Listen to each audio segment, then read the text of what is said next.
So I'm just going to cover just a few thoughts, then we'll look at a couple of practical things as well this evening. If you've got any questions whatsoever, please just feel free to put your hand up.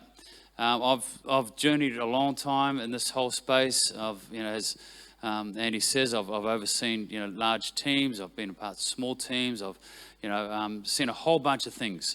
Does anyone remember the song "I Walk by Faith"? Okay. I was there on the very first day that song was played. So if you want to take me back to somewhere, right? Okay. I was there, and in fact, the story goes. So Chris Folson, who wrote the song, this is in C3 in Sydney. I was playing bass on that day, and he literally came up to me and he handed me a chart, and he said, "This is Saturday Night's All Right for Fighting an A." Does anyone know that song? All right. And that's, so I was there in those days. These are the days, this is when I think I played, so it would have been 1987, I reckon. I played at the second Hillsong conference. Jeff Bullock called us up and said, "Oh, look, we haven't got enough musos. Can you come and help us out?" All right. So those are the days, that's the days we're talking about. So in case you're wondering, I'll go back a long way, anyway, so I've been involved and engaged in it for a long time. And the thing is, what I've realized about worship is it's dynamic, it changes and it shifts. It's got some basic essences, but it's different than what we were doing 30 years ago. So when I talk about I walk by faith and that sort of stuff, the kind of 30 years ago, we're doing things a little bit differently now, which was different than it was 100 years ago. So we've got to realize that it's a dynamic thing that we've got to be careful we don't get stuck in some aspects. We might not like all the stuff that's happening, and not everything that's happening is good either. I'm just saying that, it's a dynamic thing, and you've actually got to figure out what it means for you guys as a team here in Bendigo, because that's a really important thing. And I was saying to Andy, I was a part of when I was at what's now Stairway Church, it was C3 at the time, but we had all these great singers and musicians, a lot of them are professional singers and players and that sort of stuff. I didn't really think about it. I just thought, well, that's just what we've got. This is great, when I was on staff at City Life, I got a real revelation one day. I was sitting down and there was an 11-year-old drummer playing and a 55-year-old bass player, and I went, that's what it's about. That's what it's about, because I'm going, there's a true expression of who we are as a church. Now, that doesn't mean to say you don't take into account a whole bunch of other things, but, who you are as a church is important. It's not just about emulating what other people are doing, because a lot of people are trying to do that nowadays, And so as much as we can be inspired by those things, and, the thing is, worship is a whole industry now. Like, there's a whole industry of thinking and writing and playing and production. But you guys are you guys.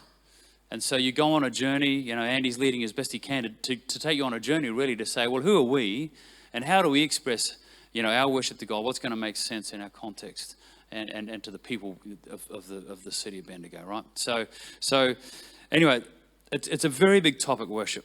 We've got to realize that there are cities and towns all around the world that have been built, facing certain ways because of the way certain people have thought about worship, right? I remember when I was growing up in New Zealand, there was all this kind of hoo-ha because they wanted to change the meatworks in the town. Because the reason they were doing it is because they had exporting to Muslim countries. And so the sheep that were being slaughtered in the meatworks had to be facing a certain way. So we don't even realize this stuff goes on around us. And that's actually was because part of the worship, right? And so really strange things happen, but actually whole towns are built, in certain areas. Churches face certain ways, structures of something about the way Bendigo was structured will have something to do with the way, where churches were placed and all, back in those early days, So we just got to realize it's a massive, massive topic, but I'm not going to cover it all tonight. Just one or two things. So we're talking briefly about worship. I just want to start here, and look, I could start anywhere, but really, we're talking about worship, and Psalm 138, verse 1, we're going to start here. And the thing, I was a convert to Psalms.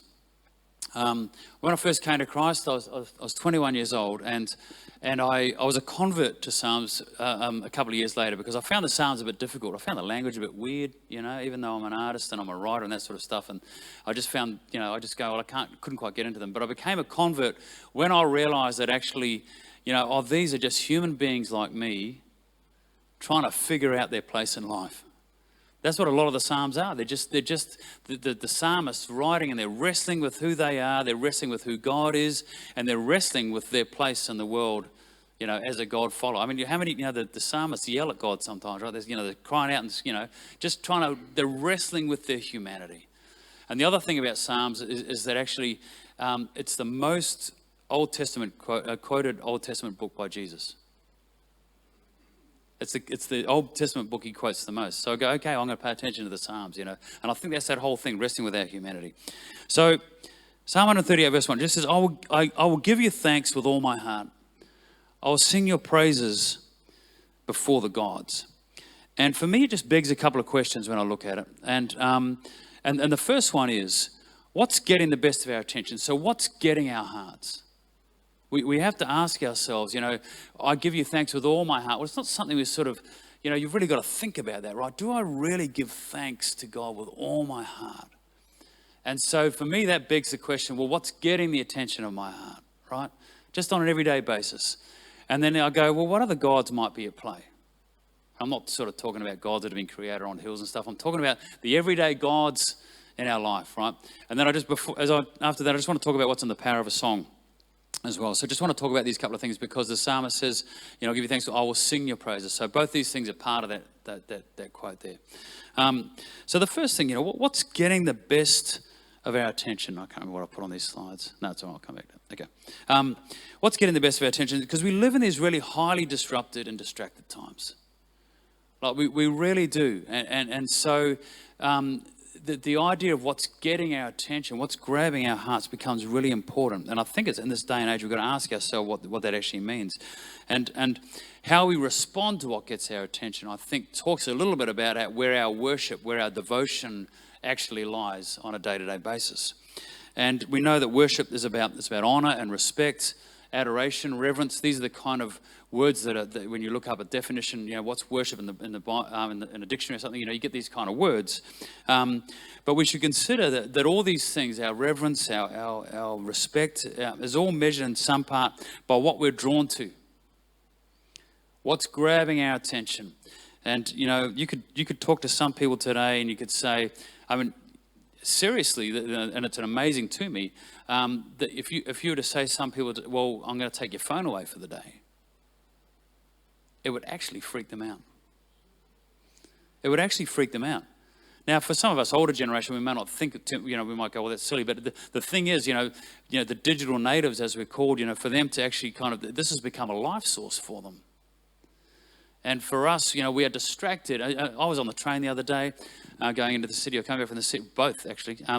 Funnily enough, I took the train into the city and out. Anyway, so, but I just imagine, just people sitting on and they're just, I'm just going, and I'm going, they're not even looking out the window, right? I'm going, it's autumn. I love looking at I love the graffiti, by the way. I love looking at the graffiti along the train lines, But it's I'm just going, wow, people are just caught up in this whole thing. Am I the only one who's thinking this? Okay, all right, okay, just checking. But really, these are the things that are getting our attention. We're distracted so much today in this day and age. And I love what the psalmist says in Psalm 5. He says, in the morning, O Lord, you will hear my voice. In the morning, I will order my prayer. Or the word actually means sacrifice, which is really another say of worship. I'll order my worship to you. And I will eagerly watch. And what I realize here, the psalmist is saying, before I turn on my phone,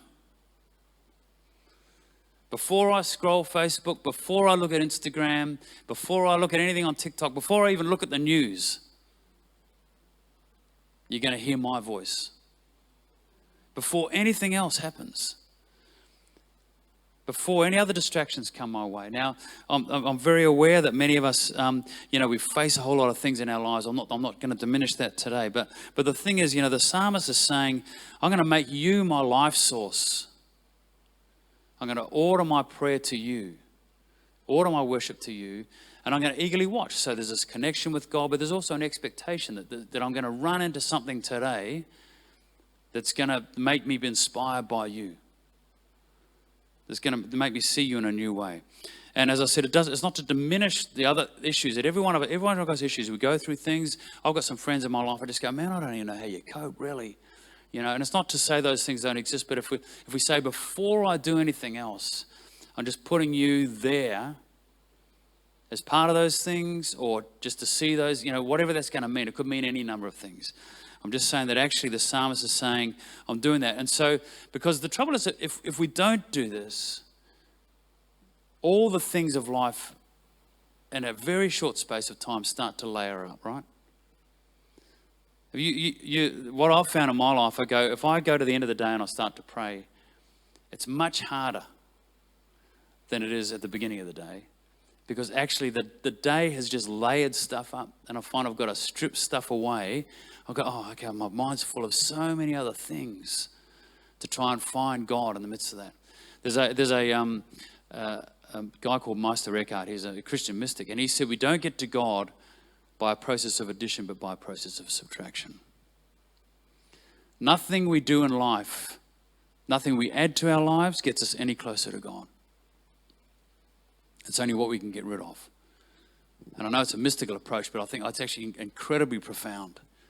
It's because we just get covered up in layers, And so for us to say, I'll give you thanks with all my heart, means, okay, what are the layers of stuff? The layers of stuff that actually just stop me from really connecting with God in a deeper way.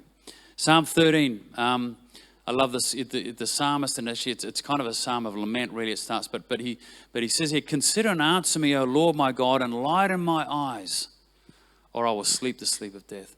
And one of the things that I think that is happening in our world with all the stuff that comes, and we're just we are just bombarded with stuff. We are completely and utterly bombarded, and we don't even realize it. Everywhere we go, there are flashing lights at us, there's advertising, it doesn't matter what you do, we are completely bombarded with stuff. And I think it's lulling us to sleep a little bit. Well, it's me. Is anyone else think? Are we okay? We all right in the room? All right, okay, good. I'm just checking. Because I do, but I go, God, enlighten my eyes. Wake me up, God. Wake me up. It's a little bit like, the Matrix, take the red pill, get woken up. It's a profound movie in many ways, What's going to wake me up to who you are really, God, And we've got to strip back these layers. And so to give God all our hearts, to give thanks with all our hearts is to not let some of the other things dominate. To say, God, I'm alive to you today, wherever I am. Whatever I'm doing, I want to be alive to you. I want to see you in ways. During COVID, I got a chance to sort of see God in another way in some ways. And there was people were asking, I don't know if anyone you were around anyway, say, well, what's God doing in these times? Did anyone hear that question? I wonder what God's doing. I actually found that a weird question. I did, because I thought, well, God's doing what he always does, right? He's loving, he wants to hit, and I just found it weird. I didn't think about it too much. I just thought it was a weird question. One day I was praying, and an equally weird question came out of my mouth. I said, who are you, God, in these times? And I thought, that's a weird question. Because I thought, you're the same yesterday, today, and forever. Anyway, just one of those things. And anyway, so during COVID, we were locked down a lot. Do you guys? I don't think you were locked down as much as we were locked down in Melbourne. But for a weird, for us, we get to Friday. Did anyone have this thing where you get to Friday and you just go, man, we made it through another week? For us, we just had this thing. There's 4 of us. I've got 2 adult children. There's 4 of us living at home. And you just get to Friday and just go, oh man, we made it.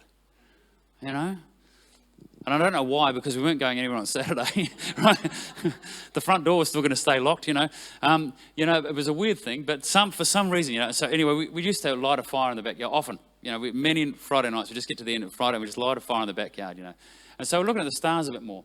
And I got thinking about the stars, right? I was just sort of looking there going, I got thinking, and so I took a tiny little bit of research on a couple of things. And does anybody know what our next nearest star is? Alpha Centauri, right? Which is a 3-star cluster, but we see it as one, Alpha Centauri, right? If we were to travel at 60,000 kilometers per hour, and I use that because that's what Voyager 1's kind of doing through space at the moment, it would take us 20 minutes to get to London. Okay, 60,000 kilometers per hour. How long do you think it would take us to get to Alpha Centauri? 6,000 years? Anyone else? Anyone? Come on, just take a guess. Throw a number out. Anyway, it'd take 75,000 years. 75,000 years to get to our next nearest star. And then that's just one star in our galaxy of what's estimated between 100 and 400 billion stars. Right? And then it's estimated there's maybe 125 billion galaxies. I don't know where you get these figures from, you know. Wouldn't matter if it was half that amount, it'd still be mind-boggling, right? You know? And so I'm just going, oh my goodness, you know. So I was walking across my deck one day, and I don't know if anyone's had this thing where you just stop because all of a sudden you realise something. Has anyone done that before? You know, you're walking, and I was walking across my deck, and I just stopped, and I just went, wow. I stood there, and I just went, wow, God. Wow. It's just completely and utterly mind-blowing, completely incomprehensible to me, you know, who you are. Who are you, God? I went, wow. Oh my goodness, God. Talk about getting my attention. You know, and then I carried on, and then I stopped again, and I went, wow. You visited.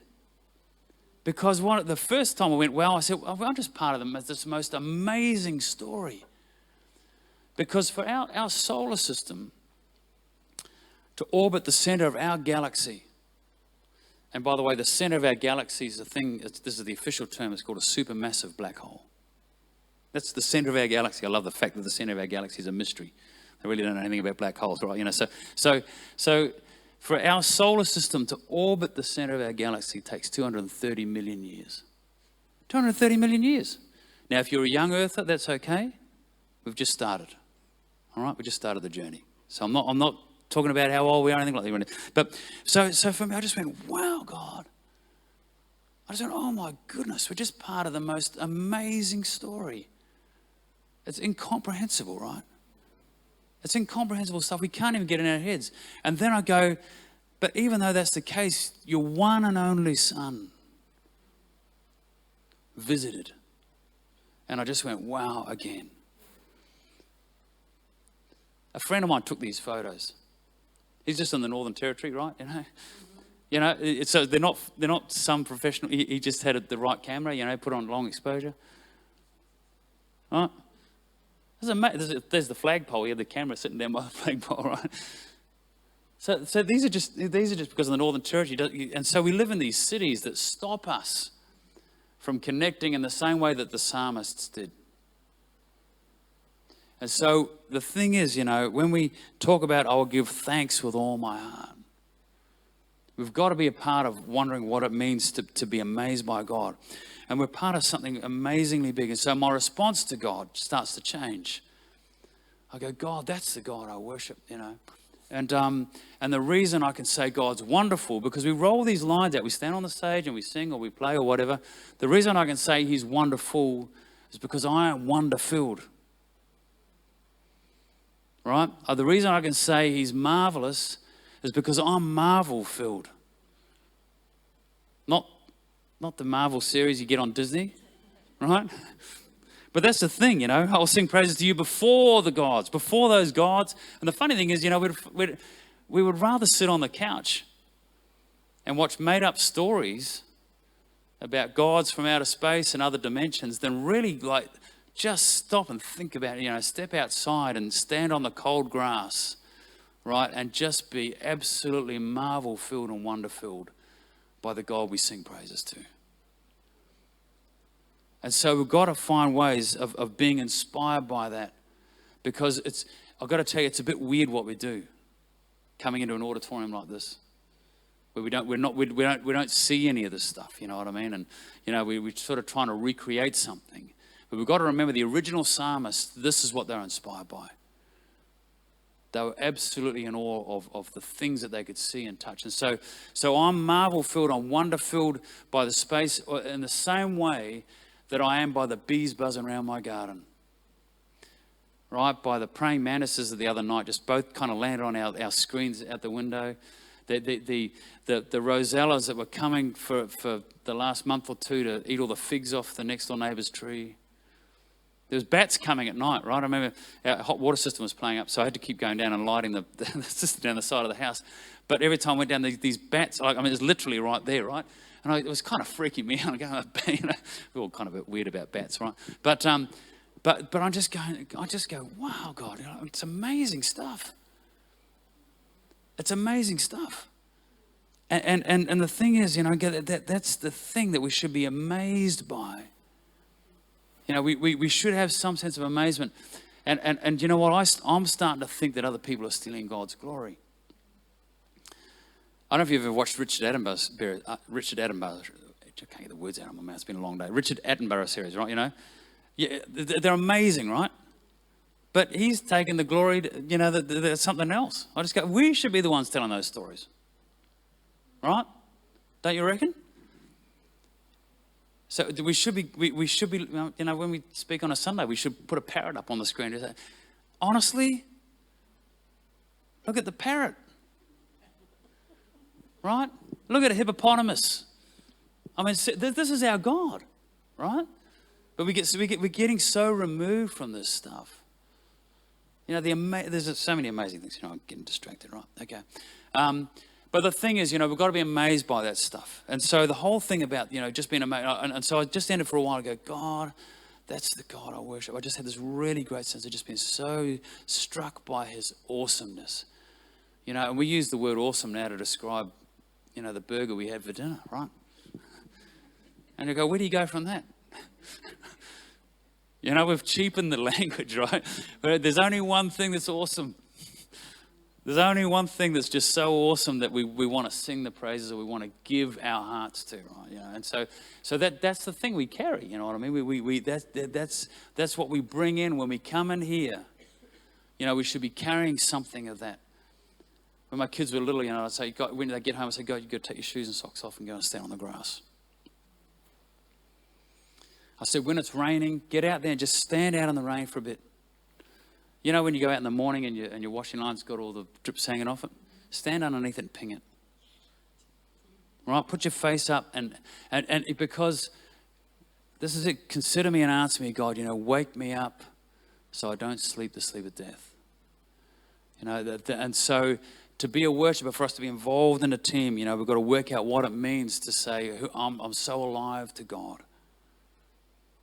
I'm coming in, I'm bringing in. Now, not all of it. I get it's not every day is rose. I totally get that. Please don't hear me wrong. It's not about everything being great and beautiful, because actually creation's completely broken as well. We see that, In fact, the thing is about worship is that Paul describes it in Romans 12. He says, I want to take you to everyday life. You're walking around, you're sleeping, you're eating, your everyday life, and present it to God as an offering.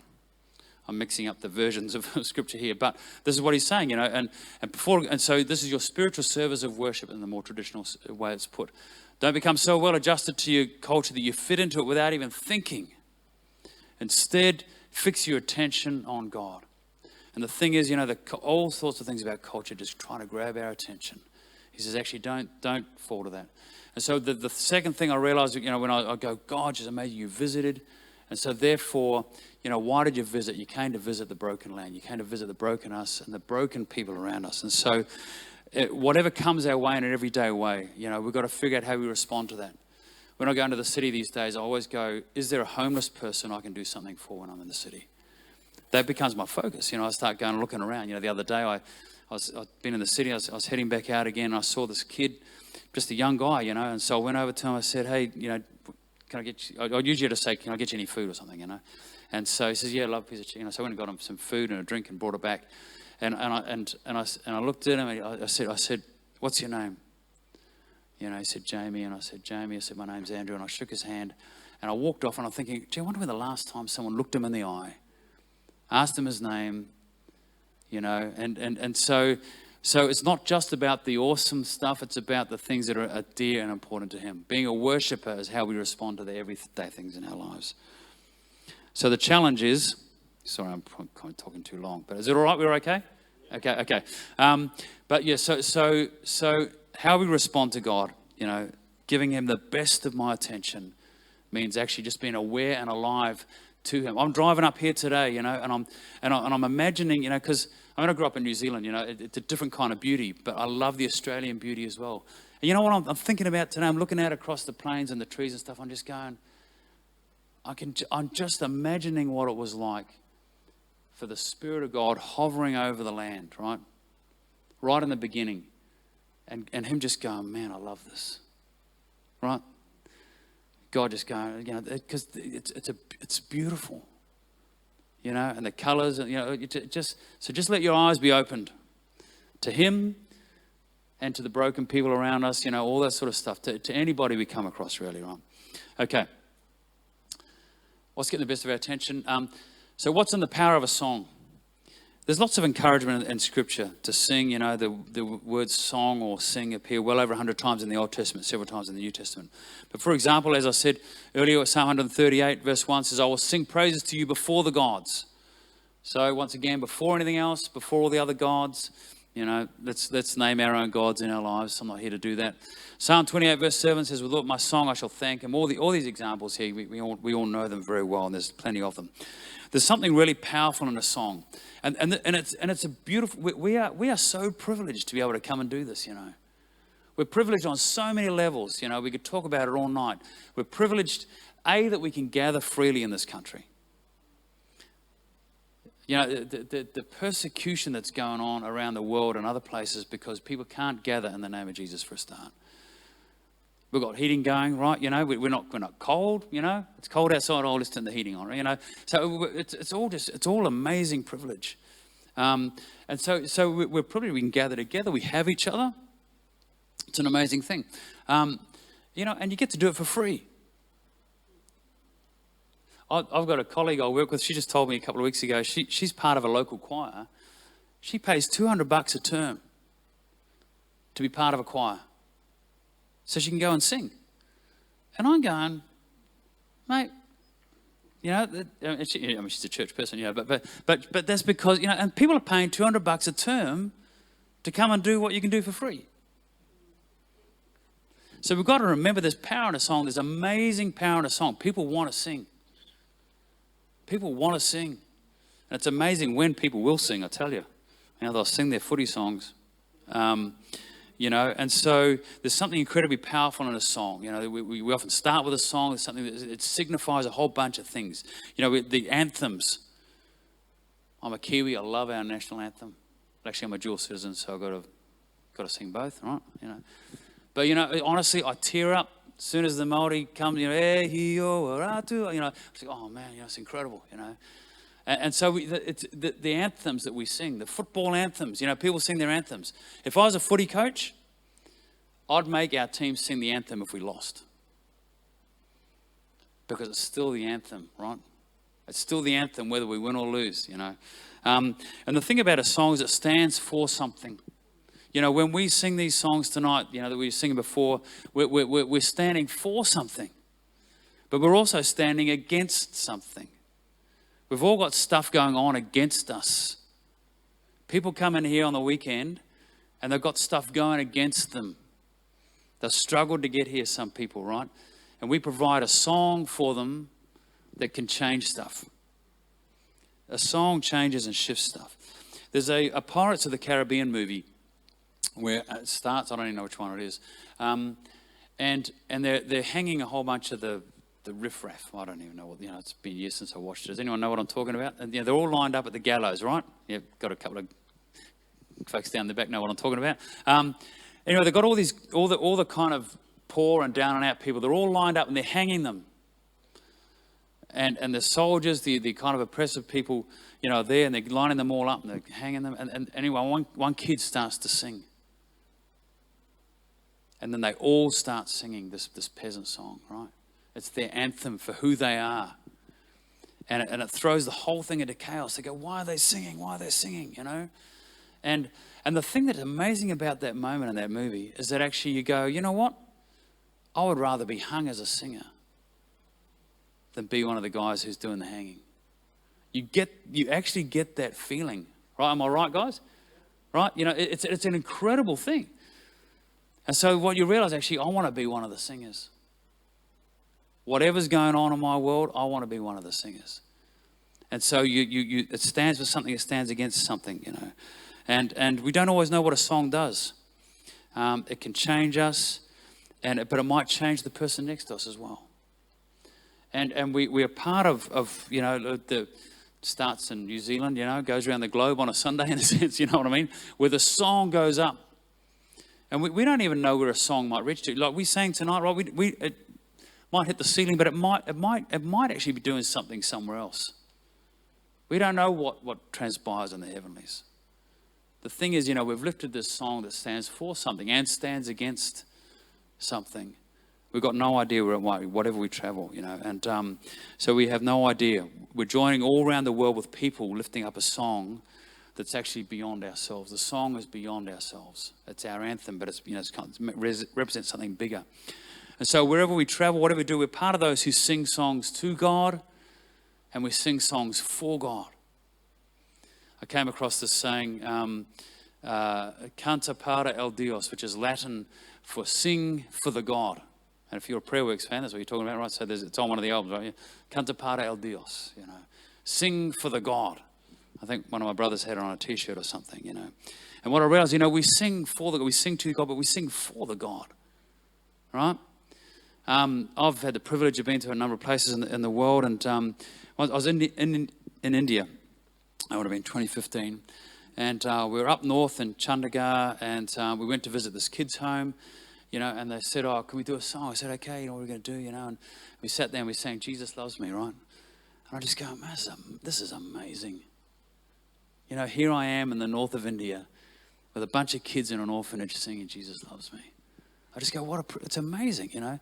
And then we went from there out to the border, out at Amritsar, which is basically on the border of Pakistan and India. And it's where the Golden Temple is for the Sikh religion. You know? And we arrived there, and I was in my hotel room the first night we were there. And I can probably say I've never really had this feeling before or since. But I just felt I had to get my guitar out and sing some worship songs in my hotel room. And I just felt like I had to sing for God in that city. You know, I just said, "God, your song needs to be heard in this city." And so I just sat there for about half an hour. I was quite emotional about it, you know. And anyway, so the next day we spent a day with a team from a church, you know what I mean? When this church, whether it was because, you know, the Christians get persecuted in Amritsar, you know. And so the cars were all brought inside, you know, we didn't want anyone to know we're here, especially, you know, kind of these kind of white guys coming in here with their Christianity. And so we did the seminar all day, and about 3 or 4 o'clock in the afternoon, the pastor's daughter came in. She'd been at school, right? You know, so she comes in a school uniform and school bag and that sort of stuff. She says, "Oh, can we sing a song?" I said, "Oh, yeah, what do you want to sing?" You know, "Can we sing Shout to the Lord?" I'm just going, "Oh, man, you know, here I am, you know, on the border of India and Pakistan, way up there, and this young girl wants to sing Shout to the Lord, you know." And I just said, what an incredible privilege. Incredible, you know. And then we're down south in India, and I don't know why I had all these experiences in India, but a number of other places as well. But you know, we went to this other place where this guy's making all these literacy centers, you know, and he's turning them into churches. Just doing amazing stuff. He's planted like 150 churches by starting up literacy centers for the locals, and then he's teaching them out of Proverbs and the Gospels, and then like 80% of them turn into churches, you know. Like, it's amazing stuff. It's incredible. Anyway, so we're at one of these places, and it was just this burnt out shell of no windows, nothing. We're sitting there for about 20 minutes, we're waiting for someone to arrive, you know. And so the Devaka goes, well, he says, "Oh, you could do a song, brother," you know. So had to walk back to the car just 100 meters away and, you know, get my guitar and come back, you know. And I sat there doing a couple of songs, you know, and I got this, for some bizarre reason, I just thought, man, this is about as good as it gets. I'm sitting here singing these songs for God, you know. And I went back. I did a gig once, and I'm not boasting anything. I'm just telling you how. You know, I did a gig once at the Opera House where I was sitting, playing for a really well-known singer, and I'm sitting at the piano, and I had a view out over Sydney Harbour. You know, the boats are coming, and I remember sitting there just going, I'm playing the beautiful piano, like fantastic, you know, people who are there, and that sort of stuff. And I remember thinking, man, this is about as good as it gets for a gig, you know. But I was sitting there singing those songs in that place in India and going, this equals that. I'm singing God's song in this place where it doesn't very often get sung. And so I just go, you know, I want to be with the singers. I want to be with the singers. I want, you know, and I love hearing my kids sing. So I go, why? So it makes me realize how much I think that God loves hearing us sing. Loves hearing us sing. And so there's all sorts of things that a song does. And I, as I said, I came to Christ when I was 21 years old. I was playing 5 nights a week in a piano bar in Wellington at the time. And about 6 months later, my parents split up.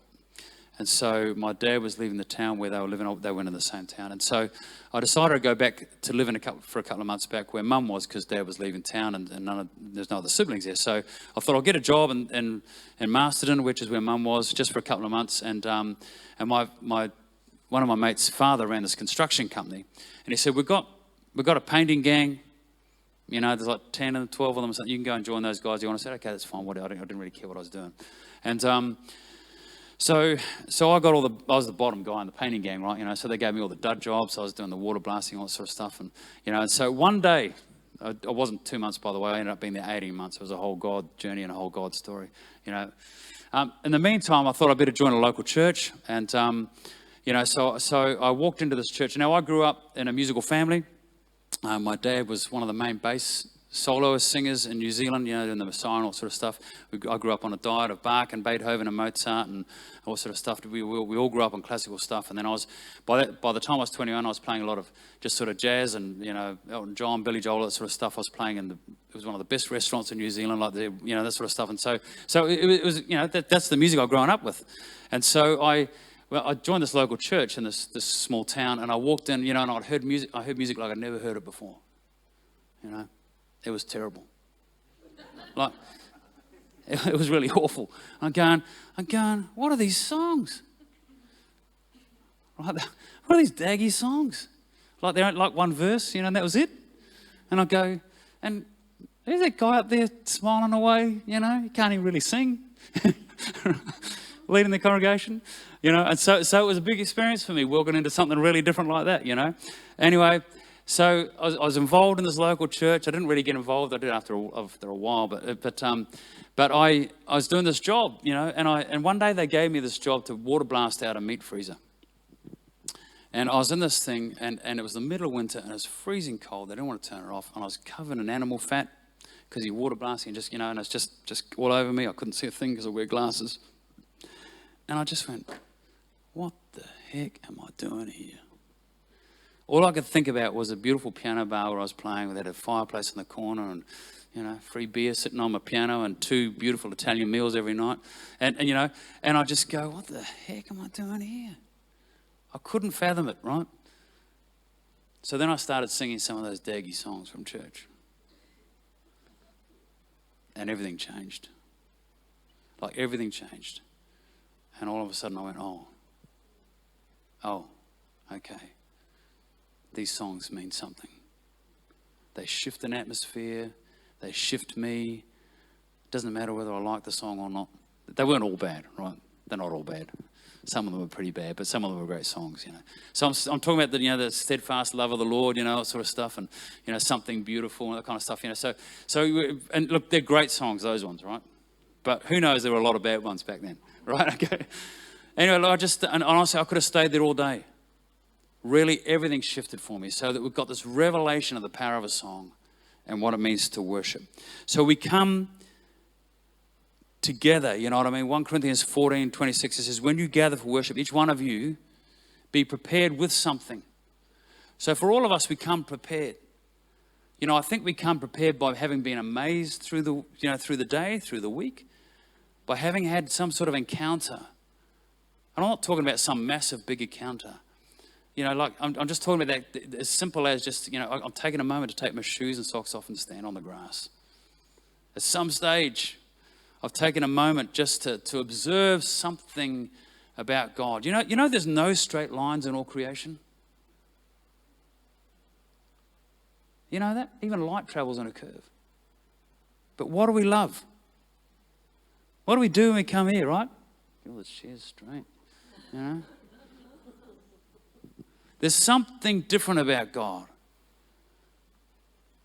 He's not, in fact, my wife's got this great saying. In fact, what I need to start saying is, as I've always said, when you quote someone else, And you go, oh, as I've said before, and then you go, as I've always said, so the same becomes yours. Anyway, I still credit my wife with this one. She says, the good news is that God is not who you think he is. I reckon that's one of the best definitions of the good news.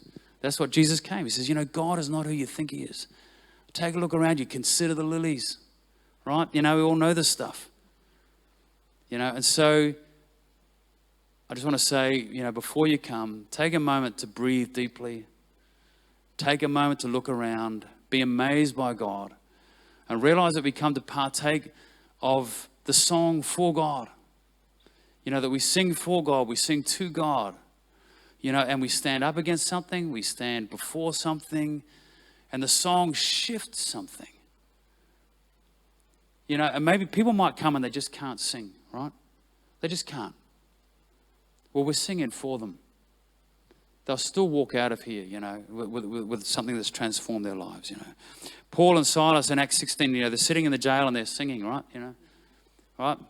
And they didn't know that there was going to be an earthquake. They didn't know that Jesus, that God was going to start tapping his foot to the music. Because the earth's his footstool, creates an earthquake. Anyway, but the thing is, they're saying, God, we're aware of our circumstances, but we're giving you our attention. We're not giving our circumstances the attention, we're giving you our attention. And I love it that Psalm 147 verse 2 says, bring my soul out of prison that I might praise you.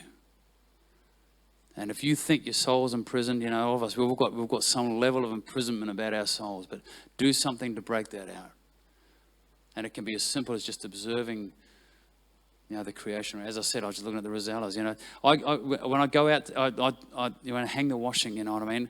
I hang it and I'm listening to the bird life. It's amazing, they're listening to each other, they're talking to each other. You'll hear one talking to another one over there, and it's amazing what's going on. And lighten my eyes, lest I sleep the sleep of death. In Luke 19, we read about Jesus riding into a donkey, and it says the crowd is singing out, right? And they said, that the authorities, they say, stop them from singing. And he goes, there's no point, because the rocks and stones will cry out, right? And so we don't want the rocks and stones to cry out, right? We want to be the ones that are doing the singing.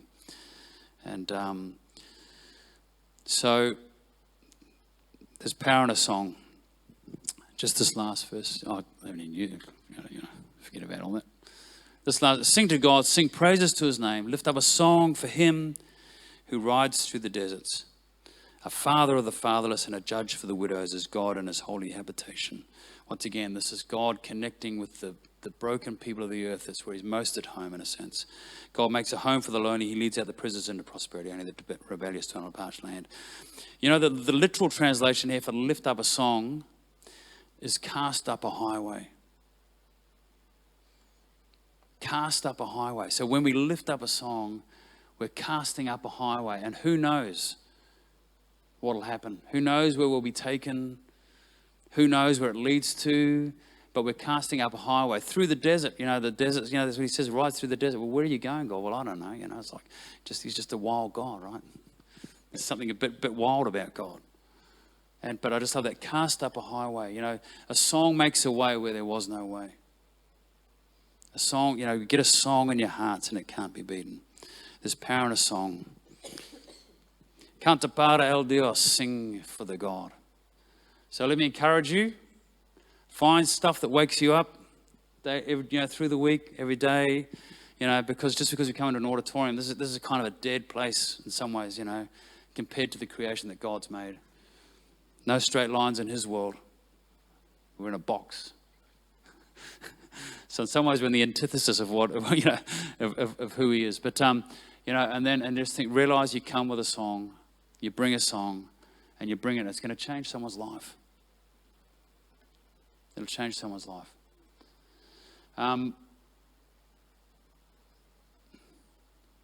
story, I was at Malden. I was just reminded of the story because I came through Malden today. I was at Malden last year, and Gavin Alexander, who's the pastor down there, he said, "Oh, are you the guy who wrote that song, Secret Place?" And I said, "Yeah." I said, He said, "Can you come can you come to Malden? And when you come, would you mind doing the song? I went, oh, okay, I was a bit flippant about it, because I wrote the song 28 years ago. And I go, and every time I do the song, I think, gee, I could have written the song better. I actually do, you know what I mean? I go, I could have written the song better than it is. And every time I sing it, I go, I don't think I sing it very well. I think someone else sings it better, right? And anyway, but I said, yeah, I'll come and do the song. I was sort of blasé about it, a bit flippant. Anyway, so I did the song on the service. And this lady came up to me after. She says, you need to know something about that song. She said, it saved my life. She said, I was going to take my own life, and I had this old piano that we bought for $100. And she said, I played that song over and over and over and over again on the piano until I came out of it. The song saved my life, And I go, and I was just in tears, just going, oh my goodness, here I'm being so flippant about this song. And here it was, it saved someone's life. We might save people's lives, by singing a song. And it's a very powerful thing. It's a privilege for us to be able to do it, to be able to gather together in the name of our God, to lift him up. And, we should be claiming that back. We should be saying, God, we're your worshippers. We're going to give thanks with all our heart. We're going to sing your praises before the gods, before all the other stuff that's going on around us. We don't understand. I know the world's in a mess, Boy, we've got more questions than answers these days. But still, if God's, our God's worthy of worship. He's worthy of the song. Andy, what would you like to do, mate? Can we just thank Andrew for what he shared, first of all? Get him to sing the song. Thanks so much in that. I actually just want us each to take a bit of time just to reflect on maybe one or two things that's impacted us, just to let it sink a bit deeper. Because Andrew's covered so much ground about who God is, what worship is, and about ourselves and about our own hearts and how we respond to God through worship. And rather than just scooting on to the next thing, because we will do some practical stuff, but it all starts in the heart and it all starts in the deep places in our lives. So we won't sort of play any background music. I won't get you to share and talk to someone and all of that. But what I want to do is just sit in a bit of silence for a minute or two. And just, if there's something, one or two things that you've just heard that has really touched you and resonated with you and is something that perhaps is you can practically take away and that you want to do things a little bit differently, or if it's something that you just want to let sink deeper and say, God, I want to pursue this more with you. Why don't we just do that now? Just sit in the silence for a minute or two and allow just do a bit of work with God in that.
God, we want to just consecrate our lives to you, and the things that you've spoken to us directly into our hearts tonight, we want to consecrate to you and say, God, this was for me. You've planted something in me tonight.